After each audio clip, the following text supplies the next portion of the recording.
biggest purchase most people will ever make. Yep. The biggest debt they're ever going to take on. Set some of the emotion aside and let's think logically. Thinking that all agents or mortgage professionals are the same. What are the two most common mistakes you're seeing buyers where they're adding more stress to the process than it should be? Probably the biggest one that I see fairly regularly, and that's talking to way too many lenders. So I'm willing to tell a client, hey, listen, I don't think this is the right thing based on... Do not get hung up on what the seller paid for the house when they bought it. Buying a home is an emotional process. You are going to get cold feet.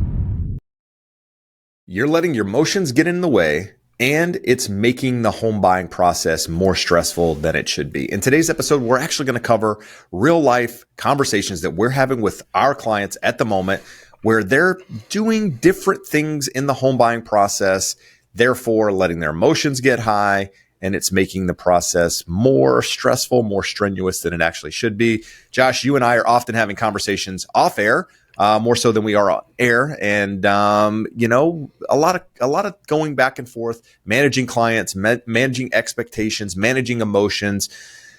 So let's talk about it a little bit and see if we can help educate some home buyers. A completely logical response that your emotions would be high in the process, right? This is the biggest purchase most people will ever make. Yep. The biggest debt they're ever going to take on. And it has sort of the Venn diagram. We have the crossing of like that self-actualization. I want a house, a nest, a home base. I'm going to raise my family. And we've got finances. So by definition, this is going to be an emotional and potentially stressful process. So what we really want to talk about today is what are all of the things you can do to minimize that and keep it at a manageable level? Because no matter what you do, unless you're like the most logical, straightforward robot thinker, it's going to be emotional and there's going to be some stress. Even in those cases, Josh, where you're the clearest thinker in the world, there are things in the process that get emotions tied to it, right? I mean, people buy emotionally, they justify logically. You often hear that. And so when we talk about the home buying process, it's family, it's friends, it's all of these different things, whether or not you're thinking about it that way, that kind of make that process. And many people, I often tell clients, you're going to know when it's the right house. If you're trying to convince yourself it's the right house, it's probably not the right one. When you walk in, you see the floor plan, you can picture your family living there. You can picture maybe bringing your kids home there, your kids going to school, whatever it is. Maybe you don't even have kids. That's the emotional side of it. So you can be as logically as you want, but if you've already moved in to some degree in your head, there's emotion that comes along with that. But we want you to kind of, if we can, if possible, set some of the emotion aside and let's think logically, because there's 30 days, give or take, that has to happen in order for you to get into that home, right? And it often starts before you actually go into escrow. And I think that's what's important to note is that, you're going to counter emotions. You're going to get cold feet. You're going to have different things that cause you to question what you're doing, but you need to understand it's completely normal. Jeb, let me ask you a question. So the way we have this, the way you wrote this one. That's how my wife likes to phrase it. Hey, can I ask you a question? Like, I don't know. Like, slow down. I'm not sure if I'm ready for this. We'll see. Ask the question and then I'll let you know if I'm going to answer. Exactly. So the way you wrote this on the outline is letting the emotion of the process get in the way of the goal. Well, Stephen Covey, one of the 7 habits of highly effective people, begin with the end in mind, have a goal. What is the goal for most home buyers? There's an investment component, but this isn't an investment. 90% of my clients, 90% plus of your clients are buying a house to put a roof over they and their families' heads. So what should the goal be? What are the top goals? There's a handful of them, right? But how do we get really clear on what it is, prioritize that so we can keep the emotions to a minimum and act as logically as possible? Well, I think you kind of start with, people do things different ways, right? As an agent, one thing I like to do in talking to clients is a home buyer questionnaire, kind of get things on paper. What's important to you in the process? Like, what is it that you want in a house, location wise, all of these different things, because typically what happens is a buyer they fall in love with a home, whether for one reason or another. It's the location, it's the cosmetic upgrades they've done, it's the school district, it's one of these things. And then they get into the process and things are different than they had in their mind. Maybe there's more things in the inspection report, which we're going to talk about. There's the loan side, rates have changed a little bit, which we're also going to talk about. And it then changes everything. They lose sight of what they were initially trying to do, because there's now this emotional component that is taking over to some extent. And so the goal is kind of out the window. And one thing I often talk to clients early on in the process, because I want to know, is like, if you're selling a house, what's the goal? Why are you selling? Why are you doing what you're doing? It's a little bit easier on the sell side because you're actually getting rid of a property and you're moving those assets or to another area or to another location or whatever. The buying process you might not yet own. And so it's the very first time. So there's maybe not that clear understanding of everything, but it's always going back to that. When things don't happen the way you think they are going to happen, or they don't think the way you should happen, you have to remind people of why they're doing what they're doing. Remember this, remember that, you said this, you said that, and not to trick people into buying, but often remind them of what they told me initially to see if that's still the same thing. To see if that was something they thought was their goal. But really, when you say, remember you said this, and they go, yeah, I said that, but I thought I meant that, but I don't. It's not that they're wrong or that they're lying. They legitimately thought that, and the process reveals itself. So kind of, Jeb, from there, we have the very last item here on the bullets that we wanted to cover here is thinking that all agents or mortgage professionals are the same. And what you just said, I think, is the biggest difference there. If you talk to a lender, if you talk to a realtor, and it's all about, how can I say, when can we get in my car? When can we see houses? Have you been pre-approved? What's the number? What's the max? All of that. There's just a slight difference to it. You're starting with that buyer's questionnaire and helping them figure out what a successful home buying process looks like. I talk to people all the time who they have numbers, but they don't really have an objective, and they don't know why this is the option that is best for them. We've got a client, listener to the show down in San Diego right now, and he was talking to 3 different lenders. And one of them told them, oh, you don't want an FHA. You have really good credit. And I said, okay, it's not their decision to make. It's not my decision to make. So I heard all their goals, their objectives, how much money they had, what they wanted to use. They have more than they need. So they have options there. They do have excellent credit. We run through the numbers. I said, just take a look at this. Look at the FHA, look at the conventional. He goes, why would I not do the FHA? I said, that's why we go through the process of asking you your goals. What's important? What are the tools you have to accomplish this task? And then what are the loan programs that will allow you to do that? So it sounds crazy, but we talk all the time about an 80-20 industry.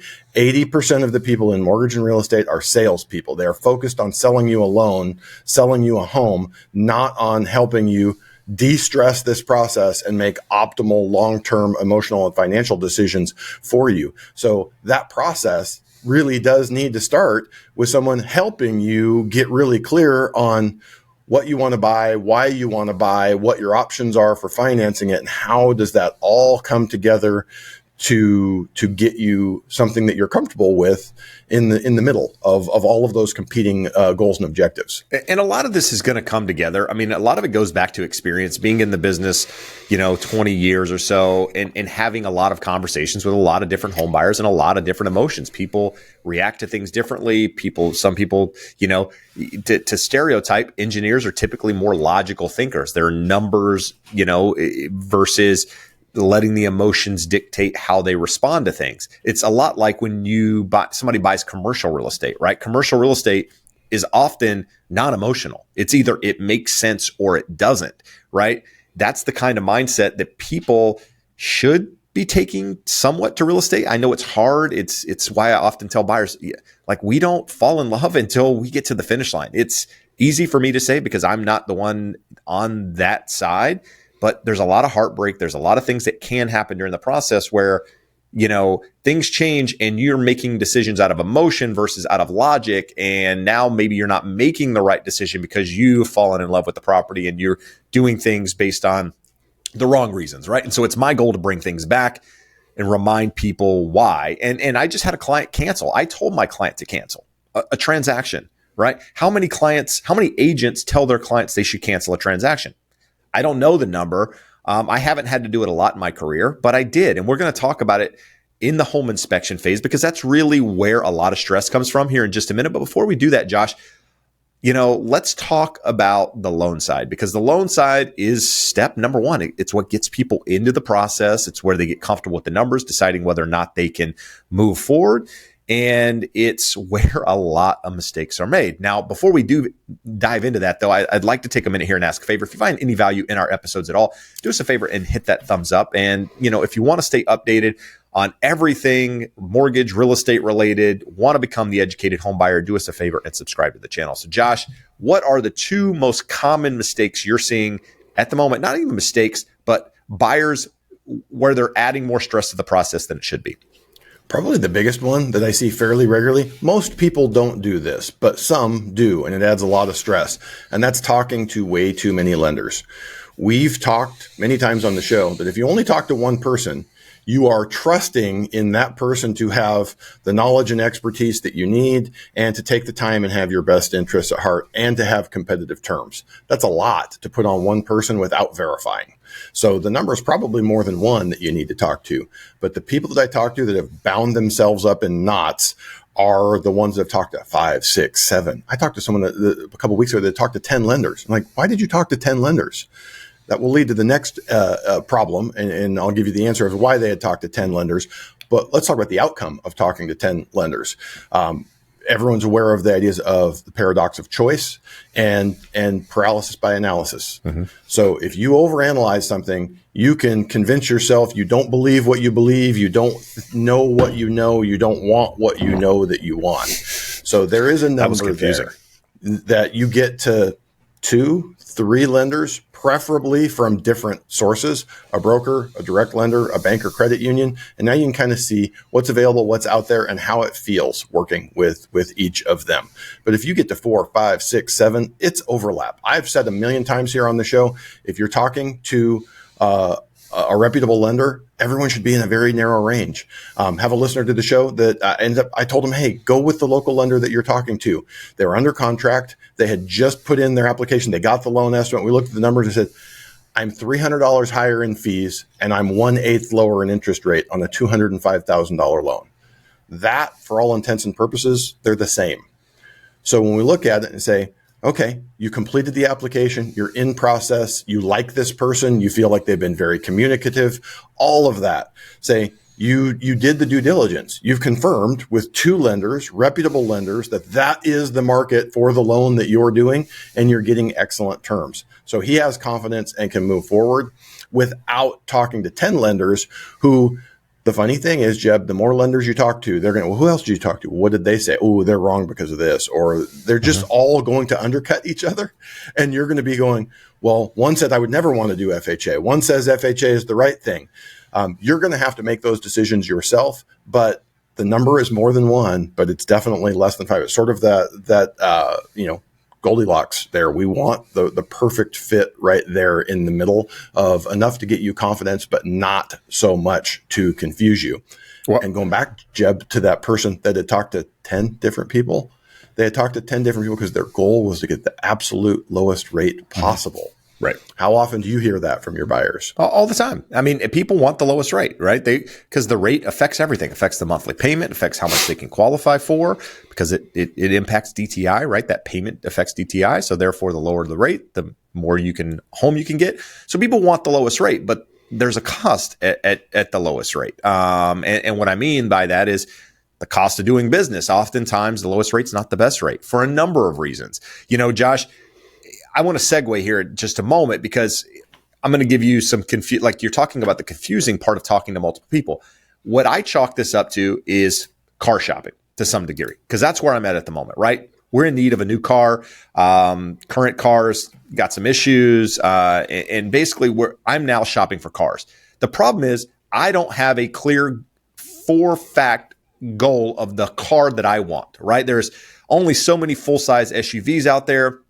And essentially, there's like 5 or 6. And then each brand kind of has one of the same, right? So it may be the same car, but it's essentially the same car.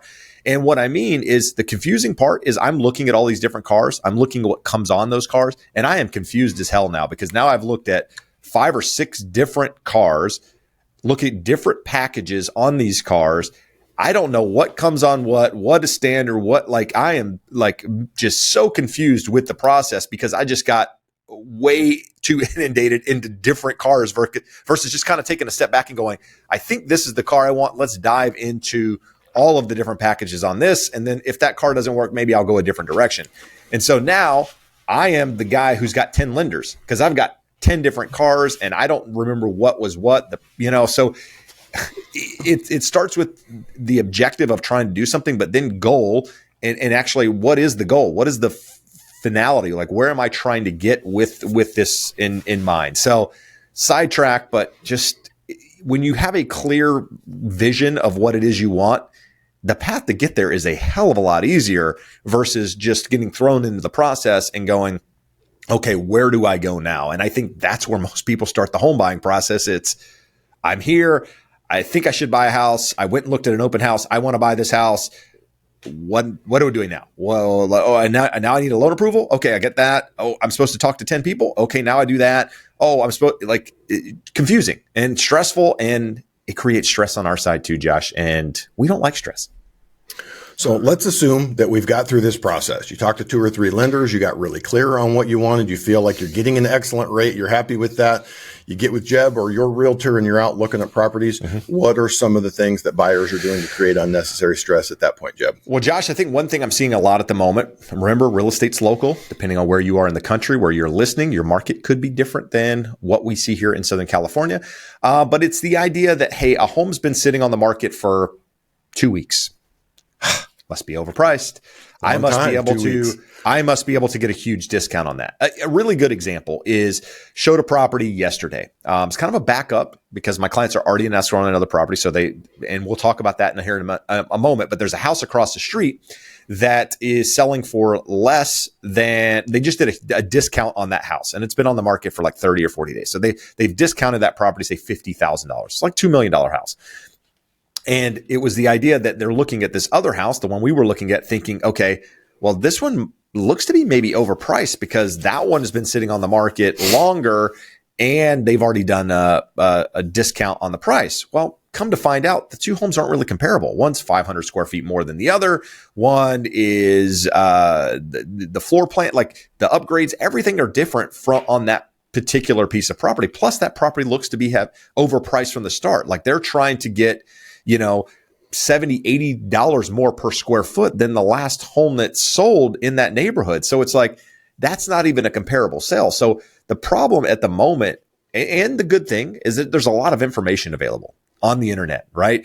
Back in the day, Josh, when I started, there was no Zillow. There was no Redfin. You couldn't see what a home sold for. You had no idea. Right now, everybody knows as soon as a home closes, as soon as a home comes on the market, you have that information. The problem is, everybody's become a professional, right? And so now they're looking at the information and potentially not analyzing it correctly, and therefore it's impacting how they're looking at other things. But to get back to the point is, just because a home's been sitting a little bit longer than normal, just because one is priced higher than another, doesn't necessarily mean the other one's overpriced. It doesn't mean that because a home's been sitting that some seller is going to take a huge discount. You have to understand the market that you're in. It's also good to understand what are the average days, what are the median days on market for a particular area, right? Just because a home doesn't sell in a weekend like they have been over the last couple of years doesn't mean that home's not going to get full price or pretty close to it. We talked recently, Josh, about a home I have in Westminster that was originally listed at $925. It's now listed at $915. So we lowered it $10,000, which is essentially 1%, just over 1%. And it was on the market for about 40 days. Well, we ended up getting $915 for the house, which is the price we lowered it to. Now, some people would have said, well, it's been on the market 40 days. You should be able to get 5% or 6% off that, because no, that's not how the process works. And so if you're thinking that going into it, you're already going into the process the wrong way versus focusing on things you can control, how you react to them. And I think that's where, again, it breeds stress into the process in approaching things that way. Well, a couple of things, Jeb, taking it back to a couple of points you said previously. These aren't cars, because if you're looking at a Tahoe and a Sequoia, there may be a black one of each in a similar trim, and they all have similar things. There's only 1 or 2 things. And even though they're different vehicles, you can do a pretty direct comparison. Houses aren't like that. In some neighborhoods, all homes were custom built and they're all different. Even in neighborhoods like mine, tract homes, yours, tract homes built that it's that floor plan. Well, most of them are 40, 50 years old now. They've been renovated extensively. Different location in the development. I'm on the backside of a loop. That's better than being on the other side where you back to a major street. All of these things come into play. So you can't look at it quite as simply as you can comparing other things that are mass produced and brand new. So it's important to remember that. It's important to be working with a realtor that can walk you through that can help you, because you may not even see all of the differences or know the market value of differences. Hey, that house is nicely renovated and that one was done 10 years ago. Does the market value that $100,000? Does the market value that $22,000? You need to be working with a pro that truly understands numbers and understands the market and can walk you through that to eliminate that stress of going, oh my God, these are all different. The only thing I know is what the Zestimate says online. Yeah, and it's not easy. I mean, there are agents out there that are yes people, right? They say yes to everything. Hey, should I do this? Yes. Should I? Everything is a yes. Versus an agent that will actually give you an opinion, right? I mean, I'm a fiduciary to my client, right? So in my best interest to give my client what I think they should do. Now, I never make the decision for them. I never say, hey, you should do this or do that. It's, hey, put myself in your shoes. This is kind of how I would respond. And I think that kind of leads us into the home inspection. And it's going to lead me into two different things I want to talk about is, when you buy a home, you're going to get a home inspection. One thing is on existing construction that's been around. A lot of the homes where we are were built in the 60s and the 70s, right? I mean, 50, 60 years old, some of these homes, 70, depending on the age of the property that you're buying. These homes are going to have issues, right?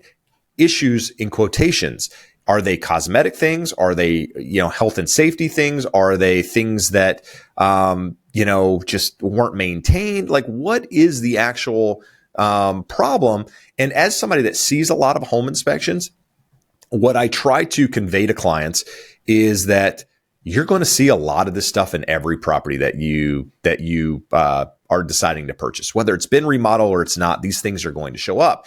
And I'm sure from a buyer's perspective, they don't like to hear that, because it's like I'm providing logic to what's an emotional piece to them. But I always make it very, very clear. Hey, listen, if it's a problem for you, that's okay. I'm not buying the house, but I just want to make sure you understand that what you're seeing here, these problems aren't necessarily going to go away with the next property. They're probably going to show up because of the age of home you're buying, and nothing's going to be perfect. You're going to have an inspection report that shows X, Y, whatever. So you need a client that's or an agent that's willing to have that conversation with you and let you know that, hey, these things may show up, they may not, but don't think that the next property is necessarily going to be a better property because this one had X and you're worried about X on this particular property, if that makes sense. And we could dive into the details of what I'm talking about, but we don't need to, because it's things that have changed over time.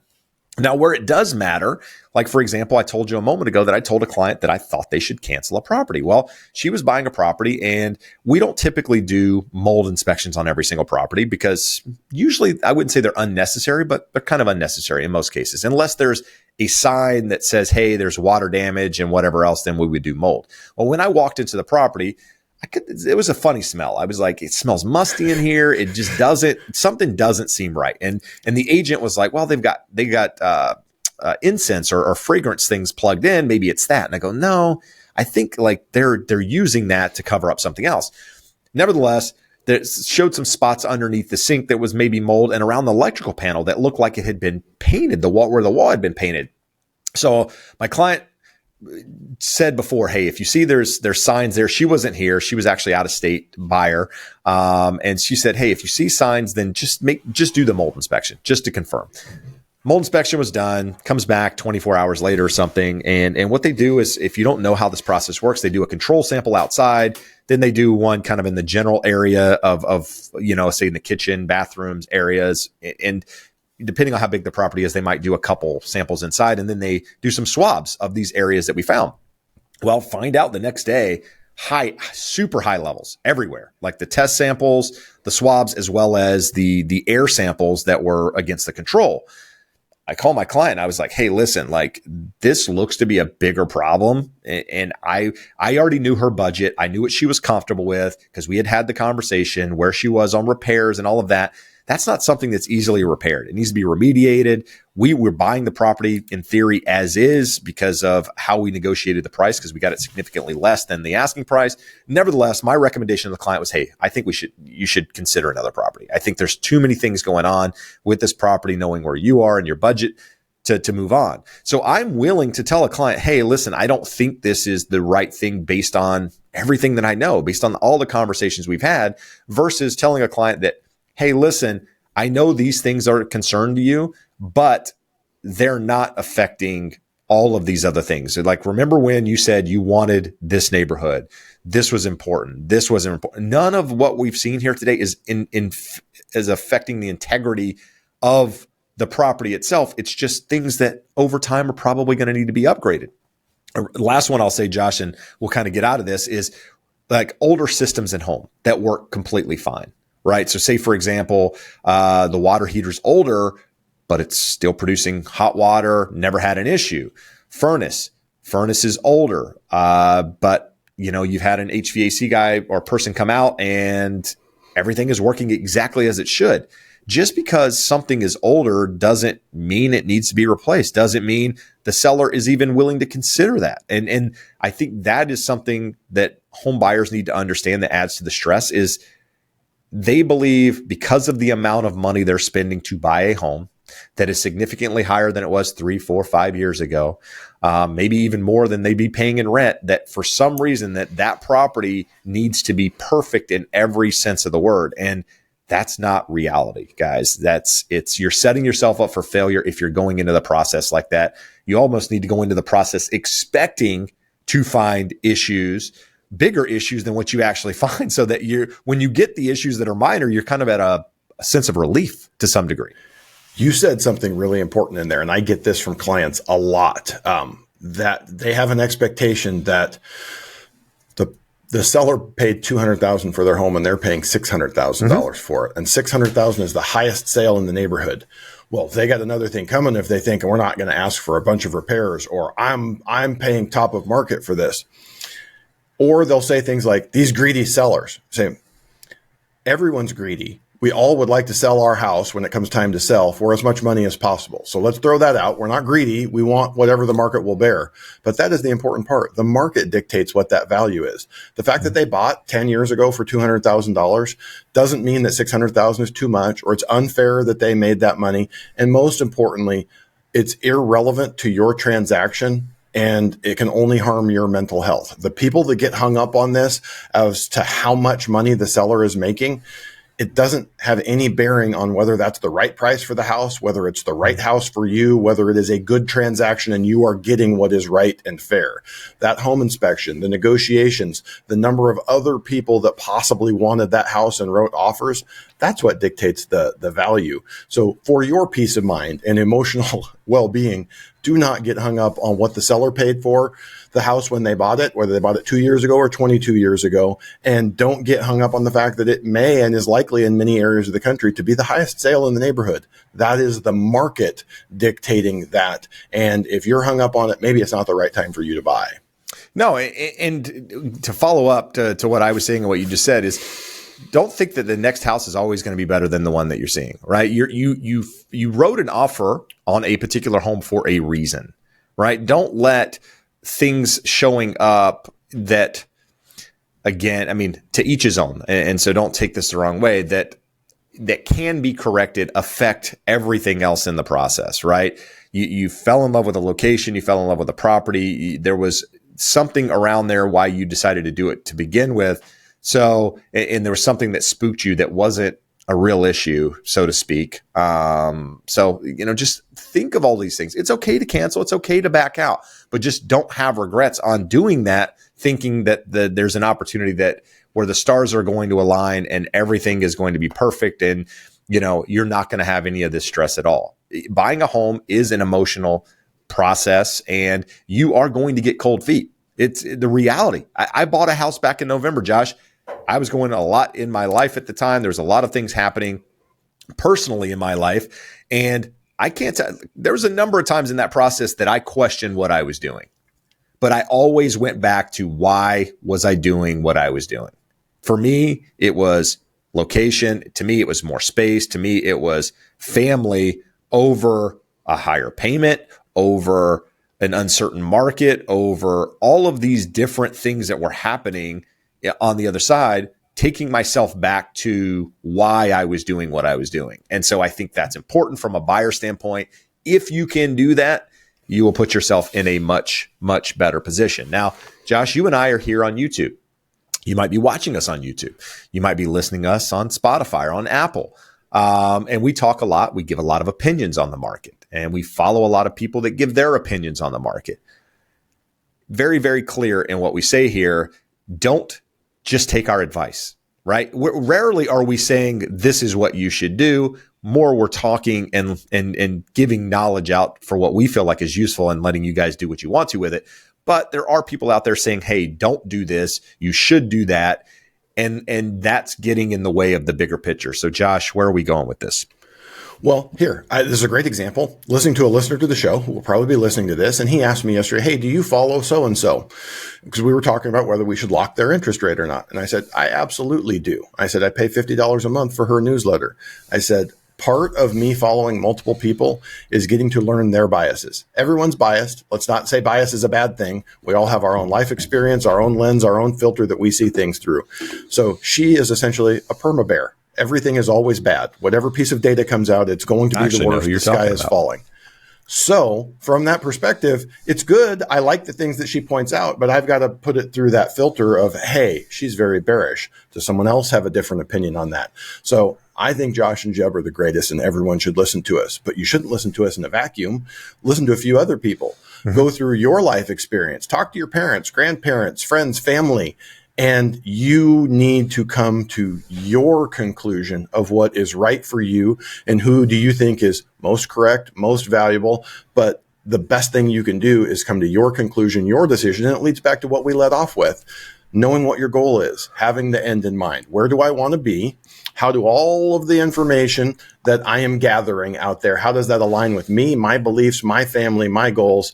And come to your own conclusion. I know for a fact we are a part of that process for many, many people, whether we help them directly doing their loan, you get them connected with a realtor, or you help them here in Southern California, or they just shoot us a message or they pop up on the live show and they say, hey, just closed. Thank you. Been listening for a year, got all the information. So I know we're a valuable source, but just like you wouldn't talk to just one lender, you want to gather a lot of information and don't put too much weight on any one source. No, and with that, if you want to talk to Josh and I, you are in the process of buying a home, getting mortgage quotes, you're looking at, talking to real estate agents, and you want to work with Josh and I, we would love the opportunity to serve you, to guide you through that process, to let our knowledge and expertise speak, on your behalf. There's actually a link in the description of this video where you can connect with us. And again, we would love that opportunity to guide you. And if we aren't the right fit, we're not in the right area for you, whatever, we can set you up with one of our partners in that market that can guide you through the process. So put your trust in our hands and we'll get you to the finish line. So Josh, I want to follow up by talking about two other things. So we kind of talked about the media, talked about YouTube a little bit there, not directly, but just don't let others influence, your decisions, kind of where that was going. But two things one thing that's kind of important now that wasn't so important a couple of years ago, Josh, and that is waiting too long to finalize some of the pieces of the pre-approval process. One thing specifically we're talking about here, homeowners insurance. The homeowners insurance world is just a crazy town, in because of all the changes in states like Florida with, natural disasters, even here in California with wildfires and just different things. And so speak to it, I guess, Josh, because you deal with it a lot more than I do, but, waiting too long could put you in a very, very stressful situation. Two really important elements to it. One being the cost and one being the timing. It used to be if you wanted to call 3 different insurers this afternoon, get quotes and bind the policy, it's done this afternoon. Depending on where you're at and the risk involved, you may call 3 and 2 of them don't do it at all. The one that does it says, hey, I need this information, and in 2 days, I'm going to get you a quote. If you're in California and you're in one of the high fire hazard areas and it's California Fair Plan, it's taking 2 to 3 weeks to get that policy bound. So if you wait 1 week into a 30-day escrow, we're going to be tight on getting that. Most lenders will not send your closing disclosure out without the homeowner's insurance in place. So get it early. And the biggest reason is the price. We don't know what it's going to cost. The big variance. I was shocked to the low side. Had a client buy a $1.8 million house here in Fountain Valley, $685 a year for their homeowner's insurance. I was like, what? That's crazy. That's crazy. I don't know how that's possible. We also, I thought you were going to say a month. No, $685 a year. I looked at it. I'm like, this is crazy. I said, the coverage are deductible correct. like $500,000. It was a high deductible, but it's a 1.8 million. It was brand new construction. So the insurers do take that into account. But I've also had the flip side where someone's buying a $300,000 house and they're shocked to find that it's $250 a month. It's going to be $3,000 a year. So you want to get some certainty on that. If you may actually want to step out and you say, hey, I'm buying in this county or this zip code and I'm going to buy a 1,400 square foot single family home. Get with an insurer and find out, do you offer policies, ballpark range? What am I thinking of? So we can get a real number. I get nervous, depending on what parts of the country you are in, when I'm doing a pre-approval. And if we're pushing debt to income ratio and that number is an unknown. So for your own peace of mind, your own certainty, get it as early in the process as possible so that we're not seeing delays or unpleasant surprises at the end of the process. No, and I know you've had some clients recently that have had trouble getting insurance, just getting insurance in general here in the state of California. And something to keep in mind is that, something that's happening now that in my career never really happened is these insurers are sending people out to properties to actually look at them. They're looking at electrical panels. They're looking at the systems of the house. They're looking at things that affect the insurability of that property, whereas that used to never happen. They would ask you some basic things about a property. They may look at an appraisal, and most of the time didn't even do that. And they would give you a quote and insure a property they had never seen. Now they want to see the property. They want to go through the rigmarole, dot the I's, cross the T's, all that stuff. So the earlier you do it in the process, the less stressful it's going to be for you at the end of the day. Josh, we talked about this one earlier, but we're going to end with it as well. Do not assume that everyone is the same out there. Just because you have a friend that you like, that just got their license, maybe they've had it for some time, they are not the same as somebody that's been doing this 15, 20 years in most cases, that has the experience, that has had the conversations that are important. And we're in a changing market. Commissions are about to change. The rates are going down. There's going to be more demand. There's a lot happening in the market right now, and you need to make sure you have a professional on your side. So Josh, absolutely. Yeah, I'll let you. Jeb, from that perspective, again, just reiterate, it's probably the most expensive purchase you're going to make. It's the most expensive or the largest debt you're going to take on, and there's large transaction costs to unwind it. It's not, hey, you can buy a $5,000 TV at Costco, and if you don't like it, you got 90 days to take it back and go, hey, this didn't work out. Buying a house isn't like that. What? So it's not as simple as going with your buddy who got his license a week ago because you want to help him out and get him kickstarted. They can make mistakes that will cost you more than you could ever imagine in money, time, heartaches, headaches. So again, Jeb and I are not the only ones that can do a great job for you, but we are in the minority. So make sure you are doing the hard work to get with people that have competitive terms and fees, that have the knowledge and expertise, and that you're going to enjoy working with for the next 30, 60, 90, 180 days until you find your home. Yeah. And the last thing I want to talk about or mention here to keep the process stress-free is just make sure you're buying with a longer-term time horizon in mind. You're buying where the property is going to fit you for the next 7 to 10 years. You're comfortable with the payment. You got money in the bank. And ultimately, you're buying because it's the right time in your life. If you do that, I promise that the process long-term will work out. It'll be a lot less stressful. But until next time, guys, make sure you buy right, borrow smart, build wealth. Adios.